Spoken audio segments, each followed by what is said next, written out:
welcome to the program on the legacy of birding in Westborough. I'm Kathy Cavaliere. I'm the president of the Westborough Historical Society.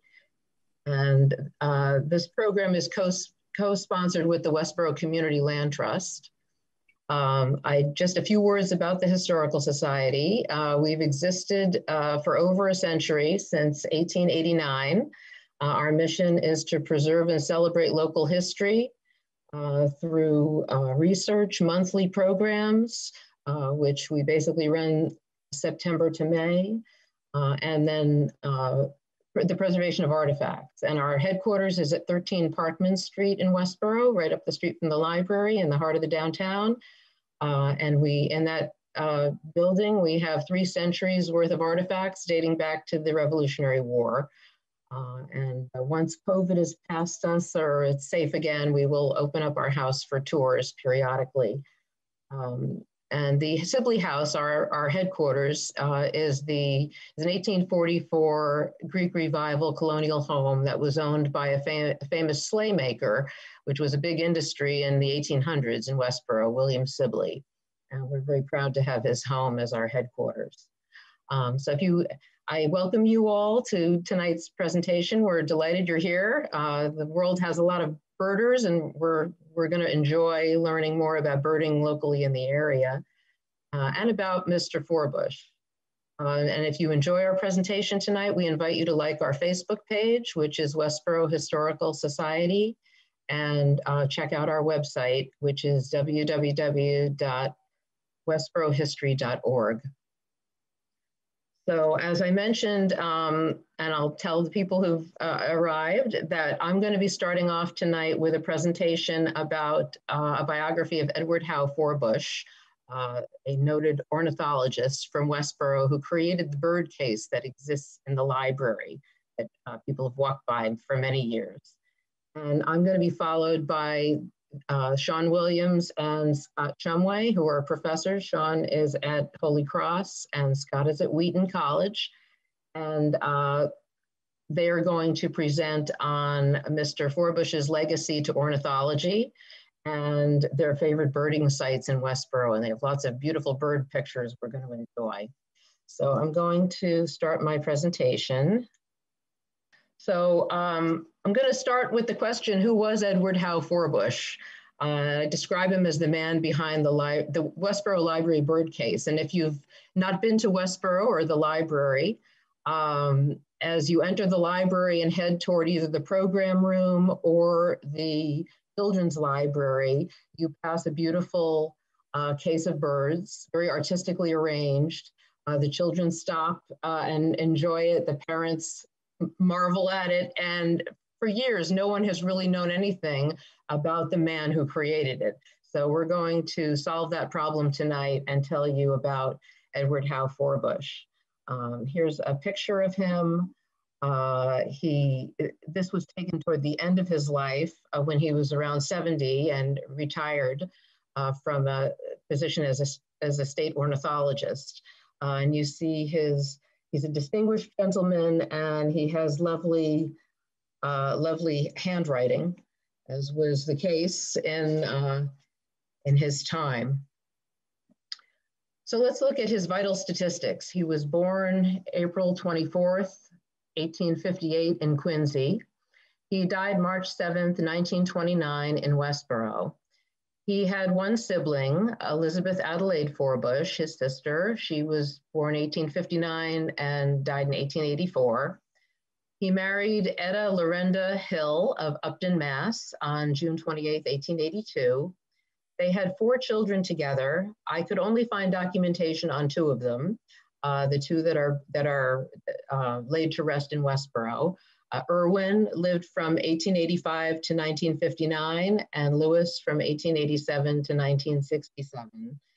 And in a nutshell, Mr. Forbush was a noted Massachusetts ornithologist, a prolific writer, best known for his book, Birds of Massachusetts and Other New England States, which was published, here are the 3 volumes, published 1925 to 1929. If you look at the bottom of the 3 volumes, you'll see they're dated 25, 27, 29. So each book basically took him 2 years to compile all the information. His entire life was devoted to the study of birds. And we're going to look also at his relationship to Westborough history. I'm going to try to give you a sense of his personality and writing style. We're going to look at the books that he published and his legacy and how he's being remembered today. Okay, let's look at his youth. The youngest picture I could find of him, it looks like he's in his 20s, but he was a precocious naturalist from a very young age. His father, Leander Pomeroy Forbush, was an educator. So he was actually principal of the Coddington School in Quincy when Edward was born. And the family moved to West Roxbury when Edward was 7, and that would have been in 1865. So West Roxbury, if you can, imagine, was largely undeveloped in those days. And as a boy, Edward was up at daybreak in spring, exploring the woods and fields of West Roxbury. And as he got older, he started taking voluminous notes on bird habits, bird song, and bird appearance. And he studied a book on taxidermy so he could preserve specimens that he felled with stones and homemade bows and arrows. So at 14, he stuffed a song sparrow, which was his first taxidermy. And at 15, his father decided to start a business, and he moved the family to Worcester. And at this point, Edward gave up school and decided, went on to help his father as a farmer, laborer, and mechanic. And he described that as his vocation. He actually did it for 7 years. But his avocation, his first love, continued to be the study of nature and birds. And so even at 15, shortly after he moved to Worcester, he joined the Worcester Natural History Society and began to publish the results of his studies at 15. And again, he was largely self-taught. So at the amazing age of 16, he was appointed curator of ornithology at the Worcester Natural History Society's museum. So they were obviously very impressed with him. He was a bit of a boy wonder related to his passion for birds and nature, and largely self-taught. Now at age 18, in 1876, he created this bird case that's at the library. It's a case of his taxidermied birds. And it's really a beautiful, artful rendition. It has over 50 birds in it, probably between 50 and 55. I couldn't quite count them all, but it is beautifully done and really a tribute to his love of birding. And at 18, he also became president of the Worcester Natural History Society, and later established and led a summer camp for nature study. Now, I have a legend to the bird case, and it's worth looking at, all these birds. They're basically black and white. Well, they're warblers. A lot of them are warblers. There's over 20 warblers. They're also tanagers, thrush, vireos. I think there were a combination of birds, some of whom were the birds you saw year-round, and a lot of whom were birds that were passing through in migration in spring and fall. So they're really beautiful, colorful birds. And like I said, warblers, tanagers, scarlet tanagers, bluebirds, thrush, vireos, some birds that are around today, but maybe not as common as they were in his day. And it is worth noting that although he began his studies, felling and later shooting birds to get a better look at them and study them more closely and taxidermy them, as he grew older, he did learn that it was more essential to preserve the living than the dead, and that life, not death, was going to answer his questions and solve the riddles. So later in life and throughout his career in birding, he preached the gospel of conservation and promoted legislation protecting birds of all types. And I did forget to mention that if you have any questions, you can put them in the chat, and we will try to address them. And, everybody is probably muted right now. So we can flip a little bit back and forth. There's a screech owl, there's a red-winged blackbird, you see the flicker and the scarlet tanagers, bluebirds. It's a beautiful selection of birds. A cuckoo And, you know, it's kind of fun. The actual legend is to the side of the case when you're in the library. Now, there's a smaller bird case that the library also has that we assume was also created by Edward Forbush, but no one knows very much about it. It may have been done earlier as a practice. You know, again, it shows some, you know, a common bird like a blue jay and, you know, woodpecker, but, you know, a rose-breasted grosbeak and a bobwhite and another tanager, and it looks like some swallows or hummingbirds. So this was, it's actually in a storage area of the library, and it doesn't have any attribution as being from him, but we assume it was because it's very similar to the other one. Now, in 1877, at age 19, Edward traveled to Florida, the first of many trips to study birds, and that same year he traveled to British Columbia, Canada, and he found a new species of sparrow that they later named Forbush's sparrow. Now, I cannot find a picture of that bird, but I did find the fact that it's described as being just like Lincoln's sparrow, only browner.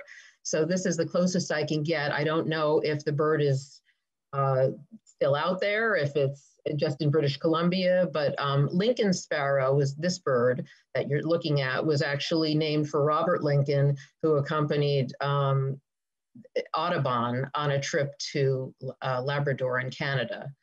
So it's said that Forbush's sparrow looks just like this bird, only browner. And let's look at Edward Howe Forbush's achievements. In 1893, at age 35, he was appointed ornithologist to the Mass State Board of Agriculture. And in 1908, at age 50, he became the official Massachusetts state ornithologist. In 1920, at age 62, he became director of the State Division of Ornithology, which of course was a growing department by then. And I also want to say he started out, when he started out at 35, his studies at the time were on economic ornithology, which is determining whether a bird species was beneficial or detrimental to agriculture. So that was one of his early specialty. Let's see, he served the state of Massachusetts a total of 35 years, retiring at age 70 as was required by state law. I'm sure he would have stayed longer if he could have. He was the state ornithologist officially for 20 years, the 1908 to 1928, but in fact, he served 35 years. He was the first president of the Northeastern Bird Banding Association, now called the Association of Field Ornithologists. And he was a founder of the Massachusetts Audubon Society. He served as president of Mass Audubon for 12 years. And it's worth noting that before Mass Audubon existed, before he helped found it, he was a member of the National Audubon Society of New York. And here again is his publishing masterwork, Birds of Massachusetts and Other New England States. It's the 3-volume set of books, 1925 to 29, published, as all of his books were, I believe, published by the Massachusetts Department of Agriculture. They were meant to help Massachusetts residents, especially those engaged in agriculture. And the book remains a valuable reference regarding ornithology, not just of New England, but of the Northeast and beyond. And it's a bit of a rare book these days. I'm sorry to say I didn't get to see a physical copy of it, not for lack of trying. It is on Amazon and can be ordered, but I do have information about it I'm going to share a little bit later. Now, we're the Westborough Historical Society, so of course we're interested in Mr. Forbush's relationship to Westborough history, and it turns out it's a pretty dramatic one. Edward Howe Forbush could trace his ancestry in Westborough back 6 generations to Captain Samuel Forbush, who was born in 1674 and died in 1767, who moved to Westborough with the original 30 families from Marlborough who first settled here in Westborough at the original settlement at Powder Hill. And Powder Hill is the hill above Lake Chauncey. It's Oak Street today, where the Spectrum House Drug Center is. They picked that location because it was a hilltop that was defensible. And we know Captain Samuel Forbush best for the tavern that he started. He built the first tavern in Westborough. It was on the Boston-Worcester Turnpike, which today is Route 9. It was located at the intersection of Lyman Street, where ironically we have a Chipotle today. But it is known for being the first tavern and the tavern where a town meeting was held in 1717, and the settlers decided to petition the state to make Westborough the 100th town in Massachusetts. So that was where the first town meeting was held, and way before the meeting house was even constructed. Mr. Forbush's ancestry goes all the way back to the founding of Westborough. Now, I have a bit of the lineage after that. It's a little bit amusing because they just love the name Samuel. Captain Samuel Forbush's eldest son was the second Captain Samuel Forbush. I couldn't find too much about him, but the second Captain Samuel Forbush had a son, Samuel, born in 1733. And that Samuel Forbush had a son, Samuel, born in 1771, who was a prosperous farmer who sold his goods to Boston markets. And he died in 1827 and is buried in Midland Cemetery, which is the cemetery just south of our Rotary on South Street. And here's his gravesite with Samuel and his wife, Sally. That Samuel Forbush, the prosperous farmer, had a son, Lowell Forbush, who was 1801 to 1880, who is buried in Pine Grove Cemetery. And he is Edward Howe Forbush's grandfather, and he's buried here with his wife, Elizabeth. Lowell Forbush had a son, Leander Pomeroy Forbush, who is the father of Edward Howe Forbush. He's 1829 to 1902. He married Edward's mother, Ruth Hudson Carr. She's 1822 to 1881. And we know Leander was a school teacher and a principal of a school. So Edward's father, probably due to his career, was the first Forbush to leave Westborough in 5 generations. And he lived in Cambridge, Quincy, where Edward was born, West Roxbury, and then Worcester. And he and his wife are buried in Pine Grove Cemetery. Now, Edward Howe Forbush and his family moved back to Westborough in 1909 when he was 51. And they lived at 9 Church Street in this lovely house that's next door to the Congregational Church parsonage. And they lived there until his death in 1929. And I might just add that the house is, of course, in the heart of the downtown. It's around the corner from the library. So Edward and Etta Forbush's graves are in Pine Grove Cemetery, and there is also a special memorial to him noting his service as Massachusetts State Ornithologist from 1908 to 1928 in that special title that he held. And the memorial notes that he was a friend and interpreter of birds. That's at the bottom there. And I love the tombstone here for mother and father. It was obviously put together by the children, Etta and Edward. And at the bottom, it says, with love as lasting as the granite hills. So they were married about 46 years by the time Edward passed, and she only outlived him by a few years. And it's nice to know they had a strong, loving marriage. Now, I want to take a look at the bird case again a little bit. These are some close-ups from it where you can try to appreciate the beauty of the birds. In Edward's day, it was fashionable to decorate a home with a colorful glass encased. It was a home with colorful glass encased warblers, thrushes, flycatchers, and other songbirds. So the bird case donated to the library by his wife, Etta, after his death.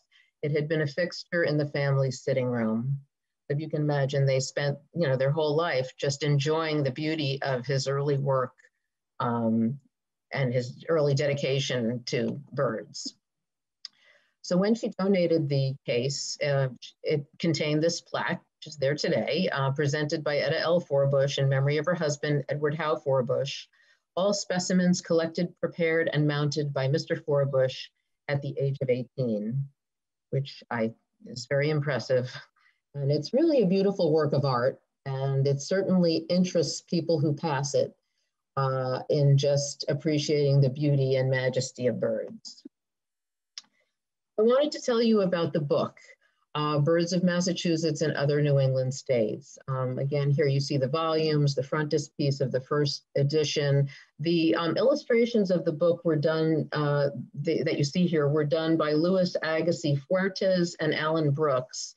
It's my understanding that Mr. Forbush did do some illustrating of some of his books, but this book was professionally illustrated by these artists and illustrators. And the picture all the way to the right is from an article in the New Yorker that was published about Mr. Forbush, entitled Mr. Forbush's Friends, that I'm going to tell you about. And I just love the picture because it's a bird whispering into Mr. Forbush's ear. So at the time of Edward's death, he was within a few pages of completing volume 3 of this masterwork. He literally worked on it right to the end of his life. And I will say the last few pages were completed by the man who succeeded him as state ornithologist, Dr. John May. Now, the writer, E.B. White of Charlotte's Web fame, a bird lover himself, wrote a beautiful tribute to Edward Forbush in the New Yorker magazine dated February 18th, 1966. And although the 3-volume book is a rare book these days, hard to locate and expensive to purchase, E.B. White describes its charm, and this is what he says. The book is exhaustively detailed, including a section called Haunts and Habits, an essay on each bird using lyrical, poetic, almost mystical descriptions of habitats and habits, in effect, a love letter to each bird, such as this very first entry for Hobel's Grebe. And again, I will read to you now Mr. Forbush's writing. Quote, a bright, clear day in January, a gentle breeze, a river mouth where the rippling flood flows into the sparkling sea, a lazy swell washing gently on the bar where a herd of mottled seals is basking in the sun, old squaws and golden eyes and small parties. Such a scene at Ipswich is a fit setting for the great grebe that winters on our coasts, unquote. And E.B. White goes on to say that Forbush then displays encyclopedic knowledge of each bird species and anecdotes of eating and mating behavior, including those observed by informants, tipsters, if you will, who contacted him with their detailed observations. And then E.B. White quotes 103 examples, believe it or not, you know these New Yorker articles are long, 103 examples, most from the 1890s to the 1920s, and I understand there's 1,000 examples in the 3 volumes, but he quotes examples of these. For me, it was amazing that farm families and others in New England took time to do 3 things. They documented the insects birds ate, their mating and nesting habits, fights with other birds, unusual observances, and other detailed observations. So they watched these things happen, they wrote them down, and then they mailed them to Edward Forbush for inclusion in his book. And I was kind of like the social media via snail mail of the 1920s. I'm going to read a couple of small examples because some of them are very amusing. Mr. Harold Cook of Kingston found puffin in garage, offered it spaghetti. Spaghetti was accepted, February 1st, 1922. Another one, Mr. Horace Bierce of Chatham saw starving crow attack starving herring gull after clash at garbage heap. Winter of 1919 to 20, a hard winter. So basically the 3-volume book was loved by E.B. White, who enjoyed not only these anecdotes, or Mr. Forbush's friends, as he called them, but he enjoyed the sheer ecstasy expressed in Mr. Forbush's writing based on his love for birds and his extreme knowledge of the world of birds. And I have one final writing sample to share with you, and it is from Mr. Forbush, and it is this, quote, When the spring rains and the mounting sun begin to tint the meadow grass, when the alewives run up the streams, when the blackbirds and the spring frogs sing their full chorus, then the snipe arrives at night on the south wind.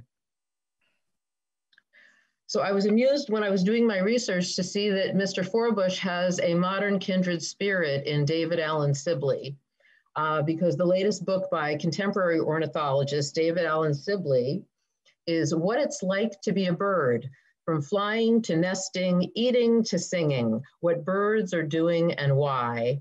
And it made my heart glad to see that David Allen Sibley is definitely carrying on in the tradition of Edward Howe Forbush, telling us about the secret life of birds. I wanted to touch briefly on the conservation of the heath hen. This was important to Edward Howe Forbush. The heath hen on the left is the taxidermied bird itself. The middle picture is the displaying heath hen in a courting mating ritual. And I will explain about the sculpture on the right. In the latter part of his life, Edward Howe Forbush was known for his study of the heath hen and his attempts to save the species. The heath hen was a subspecies of the greater prairie chicken, a large North American bird in the grouse family. The heath hen was a plentiful and cheap food source from colonial times through the 1700s.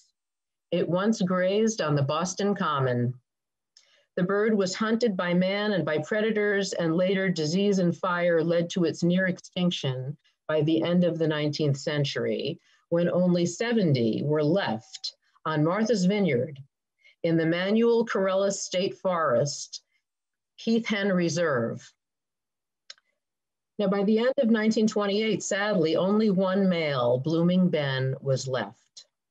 And the following year, 1929, Mr. Forbush passed away. Unfortunately, Blooming Ben died in 1932.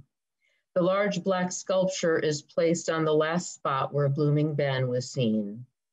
So it's a sad story of extinction, and it did cause me to just look up the fact that the passenger pigeon became extinct in 1914 in Mr. Forbush's lifetime. Mr. Forbush also lived through a lot of the attack on birds for the sake of fashion and plumage and hats and all of that.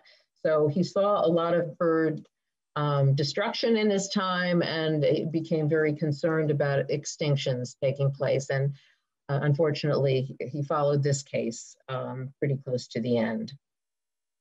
Now, how is Mr. Forbush remembered today, his legacy? In 1931, the Forbush Bird Club of Worcester, Mass. Was established in his memory and is the heartbeat of Worcester County birding today, sponsoring field trips, bird walks, and the local Christmas bird count. And I know many of their members are attending this talk. So we welcome you, and we're proud that you're carrying on Mr. Forbush's tradition. He would be very happy to know there's a bird club in his name. Let's see, I also came across the Forbush Wildlife Sanctuary in Hancock, Massachusetts, Berkshire County. It's a hiking park located on the New York state line that I'll have to check out sometime. And it reminded me that Mr. Forbush was a member of the Audubon Society of New York before founding Mass Audubon. And so he probably did a lot of hiking in New York, and it's kind of fitting that the sanctuary is at the border between the two states. And then I was amused to see that the Grafton Land Trust has a tribute to Mr. Forbush. The Forbush Sanctuary, which is here, it's a green corridor just north of Grafton Center, donated to preserve woodland and prevent development. It's a green space adjacent to the downtown and the Rotary. So it's very wonderful that rather than just allowing it to be developed, it's been preserved, and these yellow lines mark the hiking path. It seems to be a very kind of wooded area you could stroll. I wanted to just go over the publications of his lifetime so you can see how prolific he was.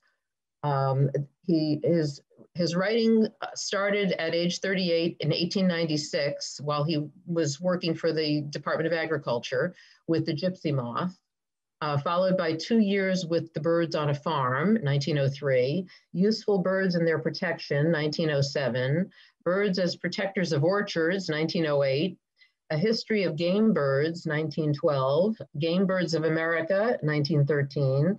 Birdhouses and Nesting Boxes, 1915, which produced two other books in 1915 also, The Starling and Rats and Rat Riddance. 1916 produced three books, The Natural Enemies of Birds, Food Plants to Attract Birds and Protect Fruit, and The Domestic Cat. 1918 produced Food, Feeding, and Drinking Appliances and Nesting Material to Attract Birds. And then 1919, Outdoor Bird Study Hints for Beginners. And 1922, some underwater activities of certain waterfowl. And then his masterwork, the Birds of Massachusetts and Other New England States. And I do have a final picture of him here in his straw hat and reading his newspaper. And he looks very comfortable, amenable, and happy to be looking at the camera. Let's see, I wanted to end with a tribute to him from T. Gilbert Pearson from the National Association of Audubon Societies in New York. This was written about a year after his passing. Edward Howe Forbush exhibited qualities of charity, modesty, and sincerity. It was a privilege to know him and an inspiration and a benediction to work with him. There was no touch of sordidness in his nature. He was a man of outstanding abilities and tireless energy, a man of great usefulness. He was one of America's most useful ornithologists of the passing generation. And here are some of my sources for this. I did use Wikipedia, the New Yorker article, Mr. Forbush's Friends, well worth reading if you want some color and amusement about what's so charming about the book. The In Memoriam to him from the Auk by T. Gilbert Pearson. A couple of articles from the Worcester Telegram. The Cardinals Right at Home article mentions how cardinals are a bird we see today that Mr. Forbush would not have seen. Just as he may have seen birds we don't really see today, but the cardinal came after his time. And then an article about the library sprucing up the bird case collection. And there is a file on Mr. Forbush in the Westborough Library Rare Book Room, and in care of Tony Vaver, the history librarian. And I did get some genealogy information from that. So I hope you've enjoyed learning about this unsung hero, as far as I'm concerned, in the study of New England birds. And I'm going to turn this back so we can hear from Professor Sean Williams and Scott Shumway about Mr. Forbush's legacy in the field of ornithology and birding sites. So let's see. Okay.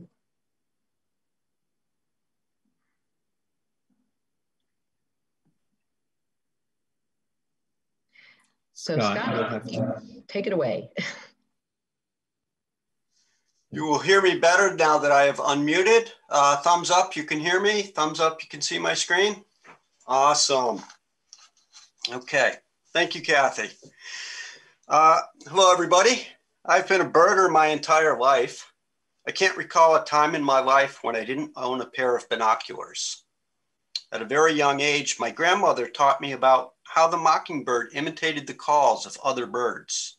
And if I whistled just right, it would imitate me. The first entry on my life list was a great blue heron spotted in Everglades National Park in 1975 when I was 11 years old. This was not when I started birding, but when I started keeping a list of all the birds that I have seen. You would think by now that I would have seen all of them, but I still have 9,000 species left to go. Someday. The photo that you see in the bottom right is me in the Costa Rican rainforest. It was taken 11 years ago during the same week that I first met Sean Williams. He was only a junior in college, and I had already heard of his talents as a young ornithologist. In 2015, while conducting research for his PhD in the Peruvian Amazon, Sean engaged in what birders call a big day, where they attempt to spot as many birds as possible in a single day. Sean claims to have seen or heard 345 species of birds in one day.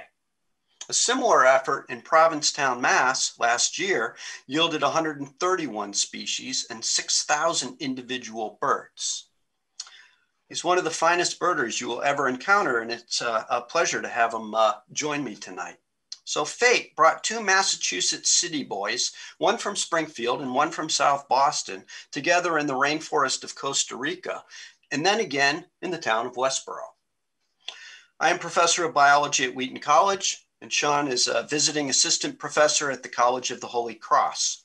This means that we are nearing the end of the semester, and our heads are spinning as we work on grading exams, reading papers, preparing for tomorrow's lecture, and cursing at Zoom. So if our presentation tonight seems improvisational, that's because improv is what we are doing at this point in the semester. Please don't tell our students or the people who pay their tuition. So we're going to talk about how to get started in birding, where to go to see birds in Westborough, and what birds you can hope to find at 3 local birding hotspots. So Forbush, according to Kathy, wrote an article called Hints for Beginners. How do you get started in birding?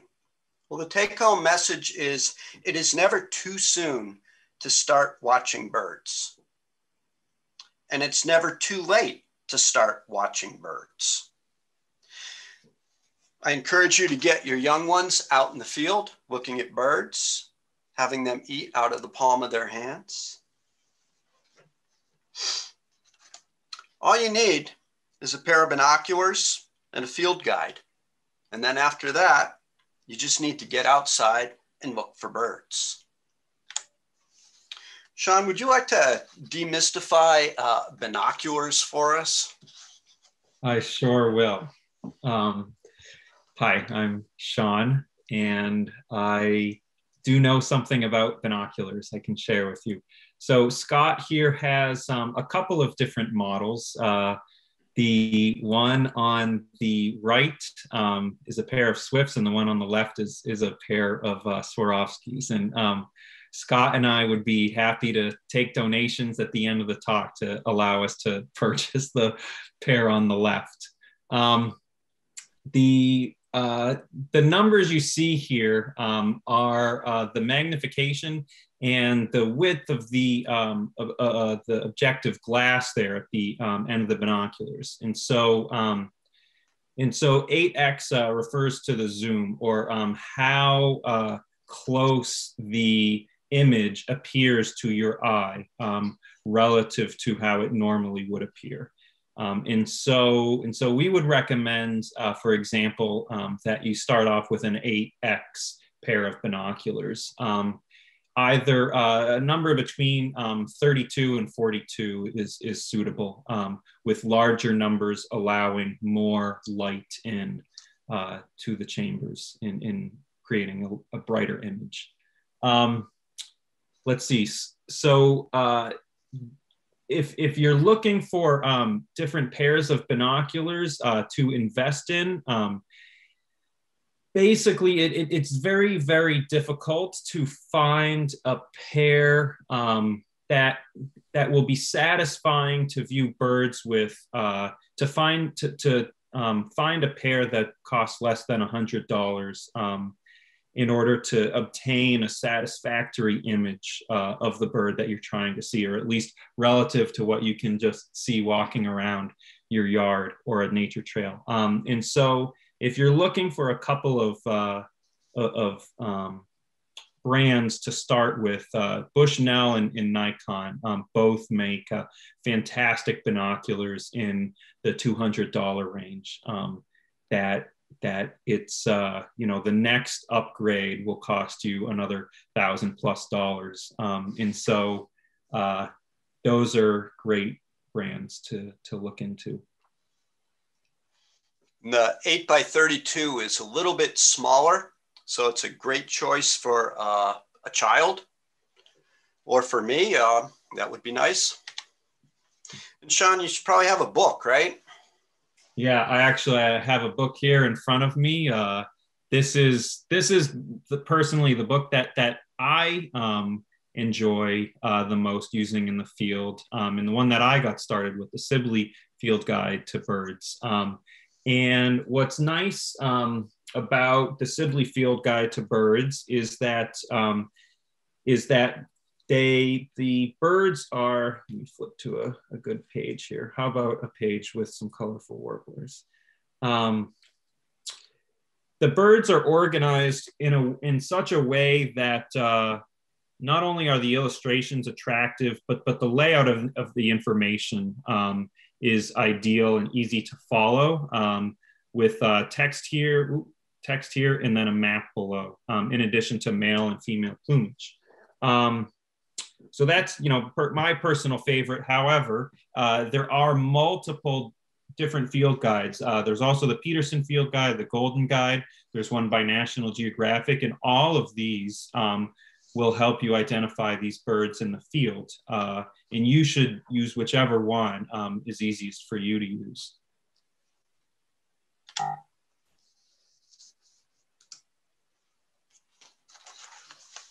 How about this one? So there are various apps that you can download onto your phone that will provide you with similar information to what you will find in a field guide. And so this is especially useful if you wind up, say, somewhere without your field guide, and you just need something, to check a quick reference. Oh, maybe it was a female orchard oriole or a Baltimore. I should just take a quick look at my app. And so there are apps to facilitate that. Also, these apps often will have vocalization recordings for you to actually listen to, in case you want to identify it by sound. I will put a brief plug in here, and I'll just show you mine, what mine looks like. It'll look the same as on yours. There's an app called, let's see, it should adjust. There is an app called Merlin, put out by the Cornell Lab of Ornithology. And in this app, not only does it provide similar information, and I should say that it's free. It's free, and not only does it provide similar information to what you might find in another one of these field guides that you might have to pay for, but it also has the sounds. But most fantastically, there's a button on here that on the front page that says Photo ID. And so what you can do is you can click on this button, Photo ID, and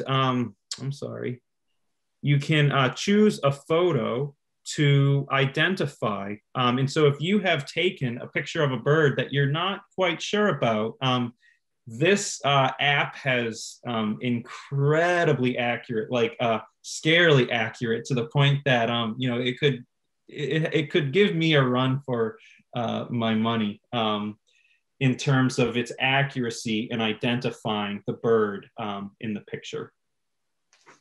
So that app's called Merlin Bird ID by Cornell. Cool, I'm gonna have to get that one. Yeah, I use iBird, works pretty well. Mm-hmm. And then you can go online, and there's this website called All About Birds, once again coming out of the Cornell Lab of Ornithology. And you can learn about any of the birds that you happen to spot. What is this, Sean? The other thing you might want to get yourself is some bird feeders, and you don't have to go off exploring to find birds. You just sit on your back deck and watch them come to you. Yeah, I suspect that a large portion, most people here have bird feeders, or at least know someone that has bird feeders, right? These are incredibly common, especially so in a time when we have all been required to sit around our houses, right? And so, yeah, this, if you haven't figured it out already, this is a great way to look at birds right in your yard. Another good thing to do is to go on a bird walk with other people. And there's nothing better than having a bunch of other people with you, because that means more eyes and you're going to see more birds. And if you're there with a knowledgeable leader, you discover that birders who know stuff can't help but share that information with you. And it's a great experience. So for example, on Thursday, you might want to join the Westborough Community Land Trust for a bird walk at the Wayne McCallum Wildlife Management Area, which is the place that we know as Mass Wildlife, Fish and Game, or the Westborough Wildlife Management Area. And so you can go to the Westborough Community Land Trust website and learn more about this and learn how to register for this event. Mass Audubon leads regular bird walks, particularly during spring migration season, which is upon us, as does the Forbush Bird Club and the Brookline Bird Club. And you can find information about them online. Okay, so where can you go in Westborough to look for birds, or to simply enjoy nature or get in a good walk?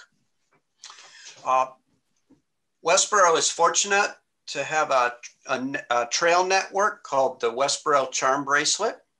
If you go on the westboroughlandtrust.org website, you can see all of these different trails, and click on the location and find a description of the trail, as well as a really nice map.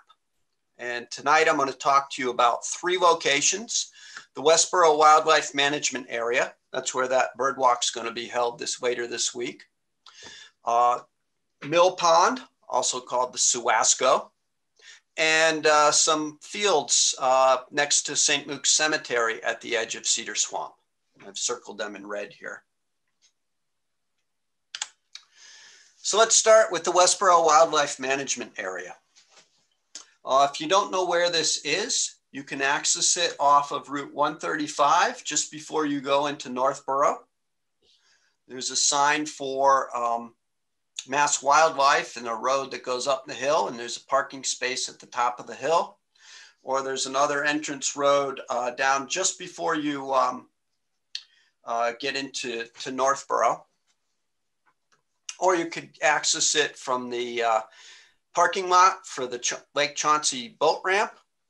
Or you could continue down Lyman Street and go into the old state hospital property, and there's a nice parking lot at the end of the road. Any of those will work. And this will give you access to an area full of varied habitats, forest, open grassy meadowlands, agricultural fields, as well as the waters of Lake Chauncey. This is the view from the top of the hill.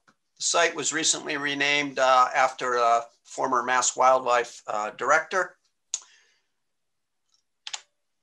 And this hillside is a great place to go to look for bluebirds and tree swallows. And if you look along the path, you can see nest boxes along the way. This is what my bird photography looks like, out of focus and far away. These are 2 tree swallows sitting on top of the nest boxes. Here's one of Sean's close-up pictures of tree swallow, which you can recognize by the white belly and the blue back, which in the right light is absolutely spectacular.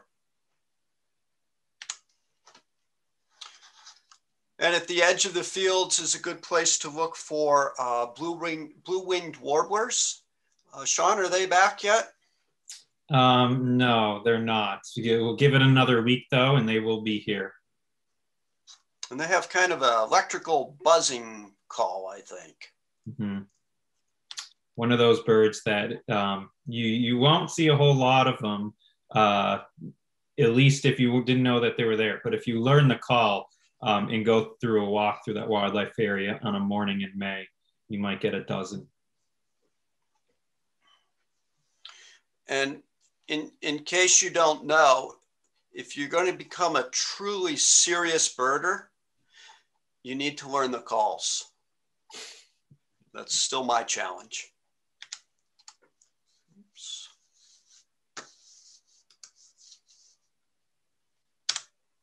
Technical difficulties. And then at the bottom of that hill is an old road that you can walk down. And the trees along this path are a great place to look for spring warblers, which are in the process of migrating right now and are just starting to arrive. And over the next couple of weeks, we'll be here in great abundance. Sean, do you want to say anything about these pretty birds? Or? Well, you know, these are, in a big way, the eye candy of birding, right? This is a huge draw for a lot of people to go warbler peeping in May. And so Scott will flip through some of these pictures of different warblers. And these are all species that will be here throughout the month of May and common. And so a lot of blues and yellows, reds, oranges, blacks, and whites. All insectivores, all mostly found at the edges of forests, particularly in the canopy. So a lot of times these are things that you might have to look diagonally up in order to spy. And where are they headed? The great north woods of North America. Boreal forests where come one, come all. There's an insect buffet to be had for the next 2 months. So how long are they going to be in Westborough? Ooh, it's a blink of time. Unfortunately, and I say that they're amazing, and so it'd be nice to have these here all year, but a lot of them we only wind up seeing for thereabouts May 1st through about maybe the 20th or 25th. And they start to taper off after that and continue their way north.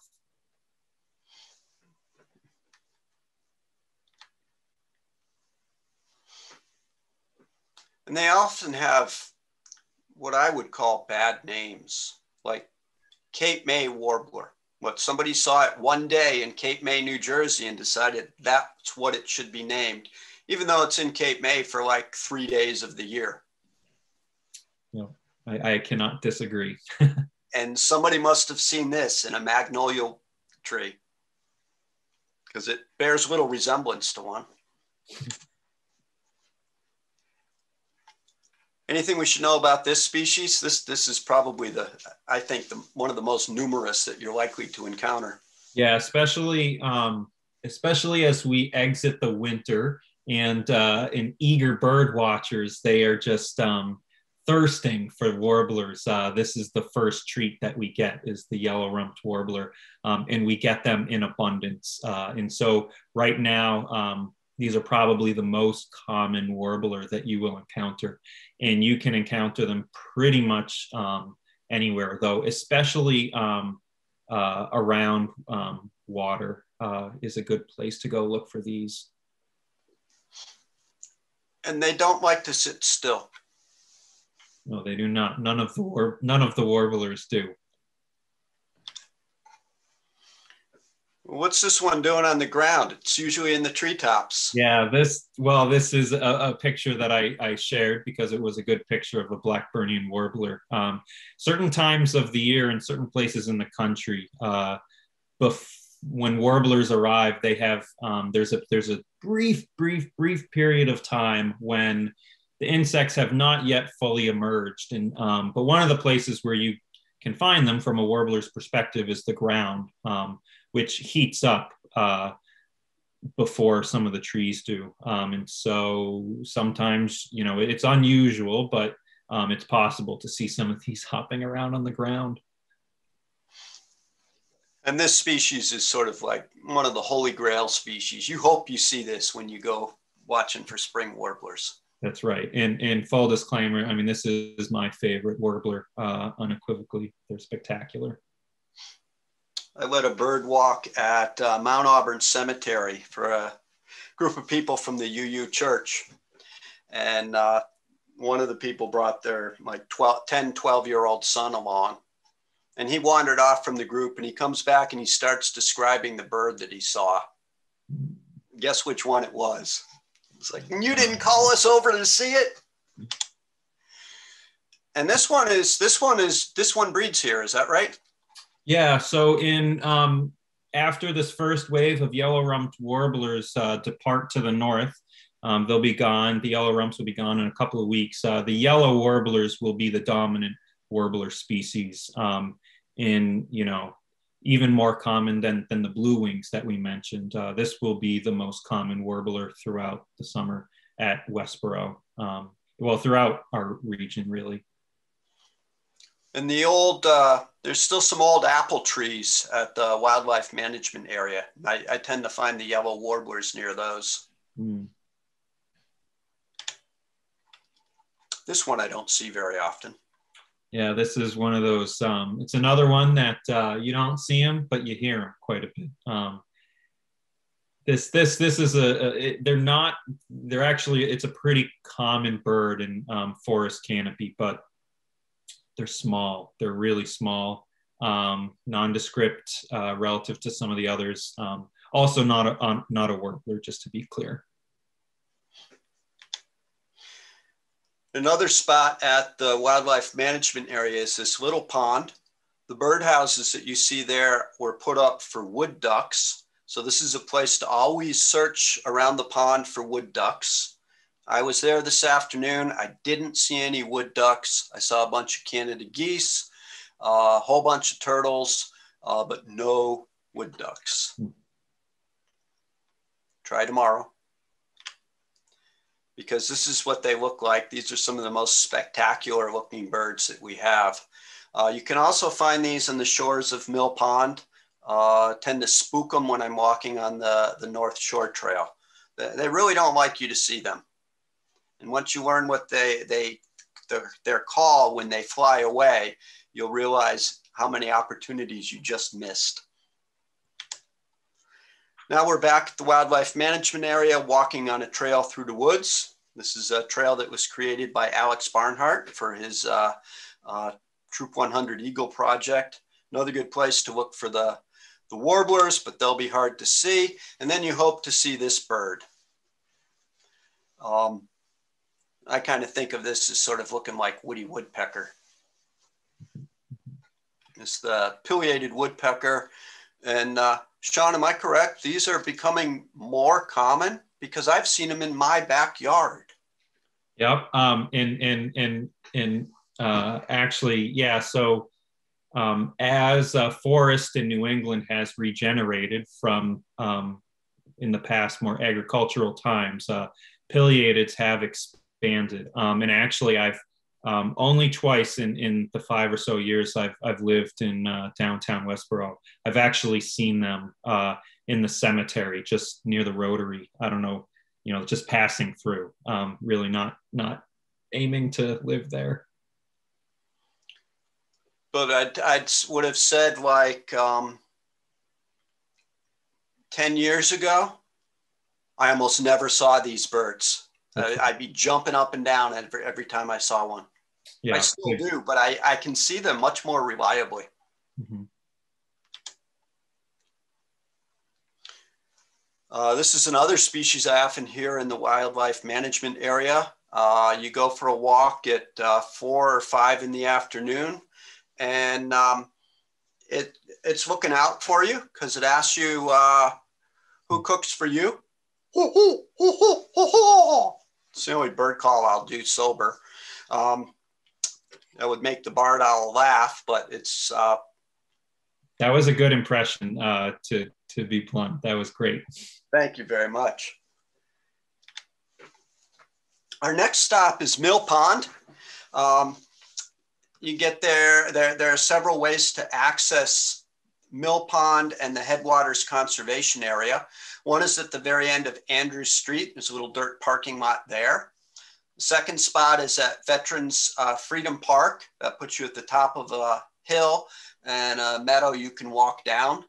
Hopefully the town will manage this for grassland birds. That would be really nice. And then Mill Road, there's a boat launch and a parking lot here. And the red is the trail that goes about 2/3 of the way around the pond. People know this pond by different names. Mill Pond makes sense because it's on Mill Road. And there was a mill down here at some point. It's also called Suasco, which is a combination of Sudbury, Assabet, and Concord. Mill Pond is actually part of the headwaters of the Assabet River, which flows out of the dam, comes through here. And then it meets up with the Sudbury River in Concord. Oddly enough, the Sudbury River also begins in Westborough in the center of Cedar Swamp, but they meet up in Concord where they become the Concord River. And for some reason, somebody thought Suasco was a good name for this place. Well, this is a great place. It's probably most famous for its sunsets. If you're driving down Mill Road at sunset time, it's time to stop and get out of your car. I've put pictures up on the Westborough Community Land Trust website. And as I'm loading them, I realized somebody else already put up a sunset picture. And that person was probably looking right over my shoulder. They had to have been right next to me when they took the picture. This shadow selfie of me was taken on the part of the dam. It's called the Nichols Dam. And I've drawn an arrow to the concrete spillway because there's a reason to go there and look for birds. And the reason is to find this bird, which is the killdeer, which has a call that sort of, it kind of says its name, Kadir, Kadir, Kadir. It was not as good as the owl call, but it's the bird with the double necklace, and they're medium-sized birds, and they run around on the ground, and they nest at the edge of the spillway. I've never seen the nest, but I know they're there because you can reliably see them. This is a good reason to keep your dogs on leash as you walk through here, because a dog will be interpreted as a threat to the killdeer, and the parent bird will leave the nest and sort of walk toward the source of danger and might even like drag its wing and pretend to be injured. And when the predator comes after it, it'll just fly away, and the predator will not have had its attention drawn to the nest. But if the bird's moving off the nest to pay attention to you and your dog, it's leaving its babies or its eggs exposed to attack by a real predator. The best way to explore Mill Pond is in a kayak, if you ask me. And this sunset picture was taken from my kayak when the dam was constructed. Mill Pond was formed, but they didn't cut down the trees before they made the pond. And so there are lots of dead standing trees in the pond. There are fewer and fewer every year. If you doubt how many trees there are and once were there, paddle a kayak around and you'll hit stumps and you'll think there's an alligator coming up underneath your kayak. It's the first place I ever took my kayak, and I thought there was an alligator underneath me. And I know there aren't alligators here. What you see in the trees are cormorants that are getting ready to roost for the night. And they look something like this. The cormorant that we have is called the double-crested cormorant, a fish-eating bird. Another view of Mill Pond, and if you look at this tree in the back, you'll see there's a big messy nest of sticks over here. And that nest belongs to a pair of osprey. And we're really lucky to have osprey around. We almost wiped them off the face of the earth by exposing them to the pesticide DDT. which we started using in the 1940s. And by the 1960s, we realized that many birds of prey, such as the osprey, were declining in numbers to the point that they were in danger of going extinct. And this phenomenon was highlighted by Rachel Carson in her book, Silent Spring, and brought attention to the plight of these birds. And by the mid-1970s, DDT had been banned. The problem with DDT is it gets in the food chain, gets in the water, gets absorbed by the algae. They get eaten by zooplankton. They get eaten by little fish. They get eaten by bigger fish. And then those fish get eaten by the osprey. And the DDT forms a compound that that inhibits the calcification of eggs. And so the parent birds would sit on the eggs and crush them. And it doesn't take too much imagination to realize that this is not a recipe for long-term success of these birds. The good news is ospreys have made an amazing comeback, and they'll readily use artificial nest platforms put up over bodies of water. And there's actually, there are a couple nest platforms out here that were attached to the old standing dead trees. Then there's this bird. Which has not, to my knowledge, nested in Westborough. But I saw one last week fly over the dam at Mill Pond and head toward a really big pine tree. And they nest in really big pine trees. And I've seen them nesting in neighboring towns. So keep your eyes open. We're seeing bald eagles much more frequently than in the past. And you can see them over Mill Pond. You can see them over Lake Chauncey. I've even seen them flying over my backyard. And I'm not next to any body of water.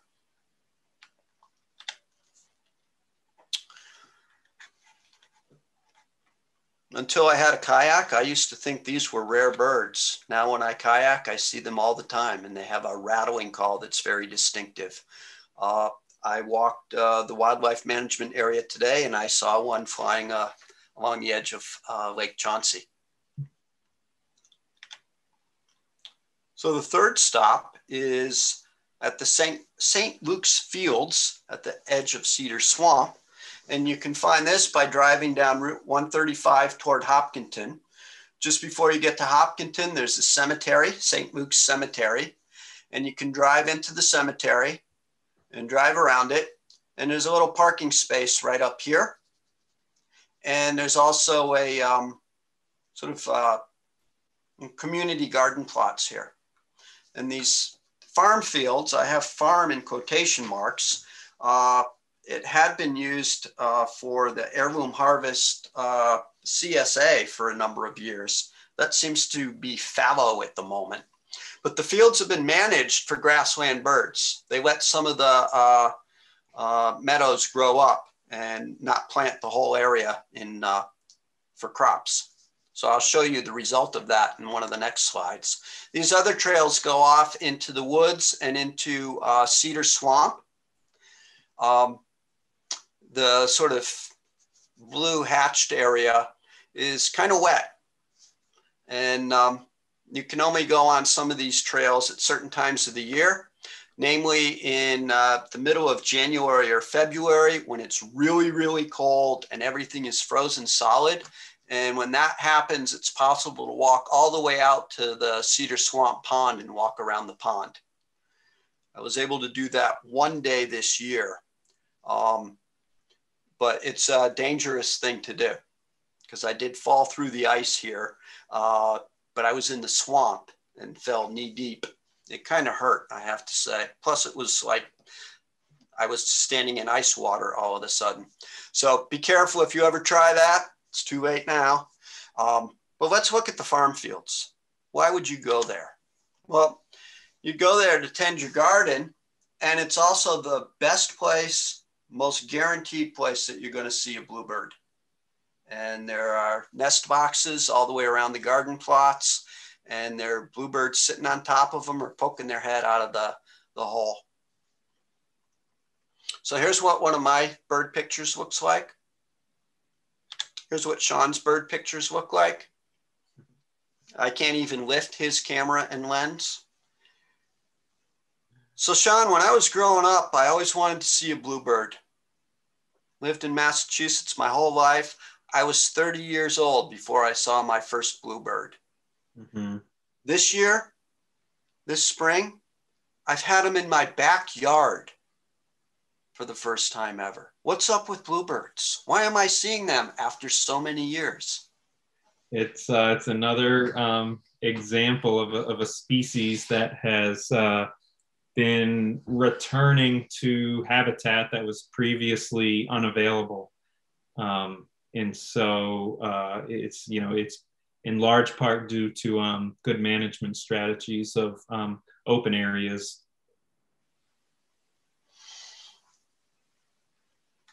And they nest in tree cavities? Tree cavities or artificial nest boxes. In large part, they are limited by the number of available nesting cavities. Some species, we think of them being limited by the amount of food that's available or the number of predators that are around. Bluebirds, though, one of the things that limits their population is the number of nesting cavities that they can find. And so we put out more nest boxes, and that will help to increase the bluebird population as well. Westborough Community Land Trust has several nest boxes on a couple of their properties. And a Boy Scout put these up a couple years ago for his Eagle project, got his Eagle badge and moved on. And then we found out that you need to maintain these boxes. You need to clean them out twice a year. I don't know who cleans out the woodpecker holes for them before they move in and out, but apparently we need to do it in our nest boxes. And if anybody's interested in taking on that job, let us at the Land Trust know. We'll give you a nice job to do. Here's what the field looks like this week. This will grow up. The grasses will get about 2 feet tall. And if you're really lucky when you visit, you'll see this bird. Bird with punk hairdo called a bobolink. Here's a pair. I want to thank Gary Kessler for providing us with some of the photographs. Sean, anything we should know about these birds? This is a grassland, a bird that breeds in grasslands and is entirely dependent on the existence of grasslands. And so the management, the annual management of grasslands is what's responsible for this bird existing here in Westborough and in Massachusetts. I've been to those St. Luke's farm fields, and actually there's quite a number of bobolinks. It's not a bird that you go there in a morning that you will have to spend a lot of time looking for. You go out into the middle of along one of the trails, and this is quite a boisterous black and white bird that will be flying around displaying for you. And am I correct that this is a good bird to see, meaning it's uncommon most places? Yeah, that's right. It's a bird that you have to know where to look for them. It's not a bird like, say, a song sparrow or a yellow warbler, where you can go anywhere, and in the right habitat you'll get them. Bobolinks, though, you have to kind of know the inside information about where they might be nesting. So when I made the comment that I hope we can manage Veterans Memorial Park for grassland birds and not cut it as a lawn, we should be able to attract these if we try hard enough.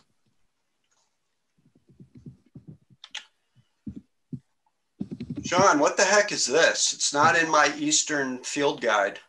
Yes. Well, so we thought we would part of the enjoyment of birding is seeing a lot of different kinds of birds. And so in that means that not only do you get to know the common species, but also the uncommon species. And so this was a bird actually that appeared in my backyard here in downtown Westborough, just down the street from the library actually, called a rufous hummingbird, which is a species of hummingbird that's common in the Western United States, but not so common here in the Eastern United States. And this created quite a stir among the local Worcester County birders who came in. A number of people came from different parts of Massachusetts to see this bird. It made one of the local newspapers. And so you can go to the next slide. It's got a lot of orange on it, especially in the tail. It's not like our typical ruby-throated hummingbirds, which are spectacular in their own right. And so sometimes though, you see something unexpected like this. And one of the cool things about birding is if you pay attention, you might find one of these unusual things. That's right. Yeah.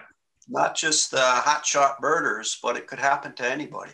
It can and it does. And in fact, yeah, it happens all the time.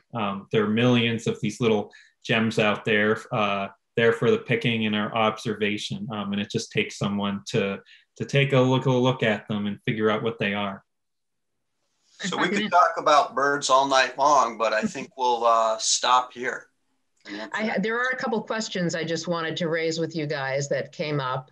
Someone asked if the rufous hummingbird came all the way from Costa Rica.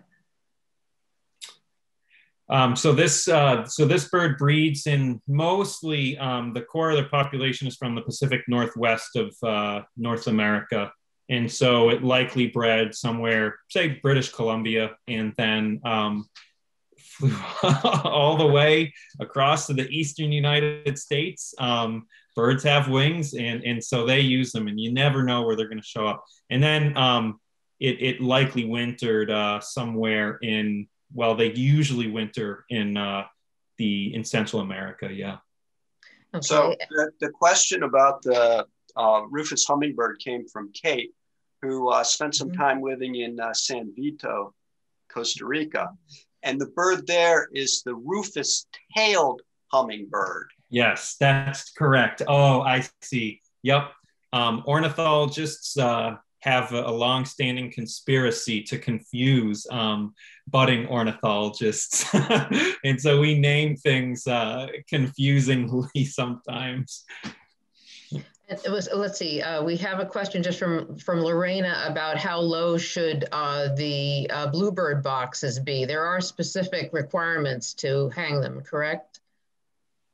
That's right. And so bluebirds like to build nest boxes or nests in boxes that are not that are some buffer away from the edge of the forest in a field where the hole is pointing out into the field, and a height of about 5 feet or so is a good height for a bluebird box. Okay, and then there was a question from Checker Ives about have the geese at the pond at McCallum deterred the wood ducks? The answer to that is no. Actually Canada geese they build their nests on the side of the ponds, and wood ducks actually nest in cavities. Maybe you've seen some of the nature programs of little ducklings jumping off away from tree cavities. And so they're not species that typically compete with each other. That's not to say it never could happen, but we wouldn't expect it to be responsible for wood ducks. And I just want to mention that it looks like Scott Handler is with Mass Wildlife, and he tells us that bluebird box plans are available at the Westborough office of Mass Wildlife. And he also told me that Mr. Forbush's 3-volume book is available in the library at Mass Wildlife. So that's quite a resource to take advantage of. I have a wood duck story I want to share. So I was hiking one day at Little Chauncey, and the trail went close to the lake. And so I put up my binoculars. There was a nest box there. sitting out in the pond. And I've looked at probably hundreds of wood duck nest boxes and seen absolutely nothing. So I'm watching this and I see plop, something comes out of the box and falls into the water. Then something comes out of the box and falls into the water. Again and again. This happened 7 times. Guess what they were? They were baby wood ducks. Do you know how many times they come out of the box and fall into the water in their entire life?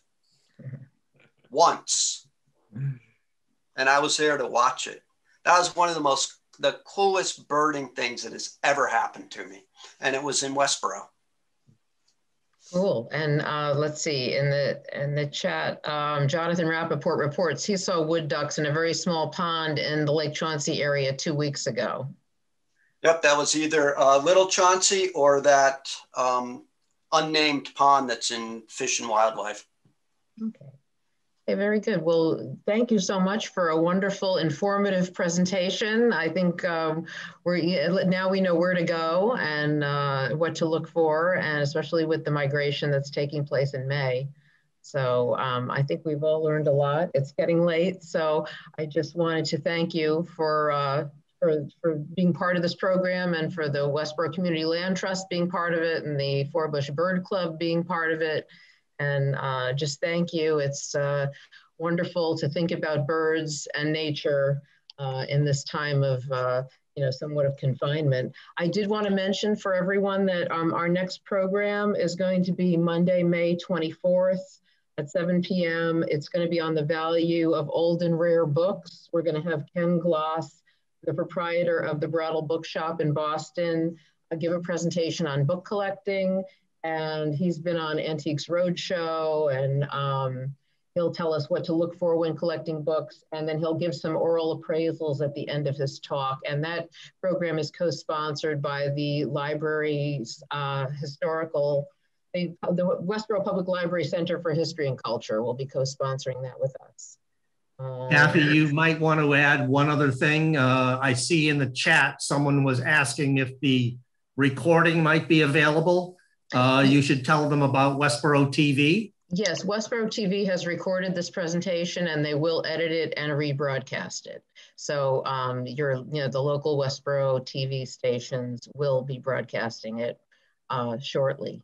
They've broadcasted 2 of our previous programs too, on Eli Whitney and William Sibley. So it will be broadcast for the town. Probably, shortly, maybe within a week or 2. So thank you all for coming tonight, and thank you, professors, for presenting and for being a part of this. And I hope to see people at our next program, May 24th, if it interests you, and get out there and get birding and enjoy nature and wildlife. We live in a place with a lot of wonderful natural things to appreciate. So thank you very much. And have a good evening.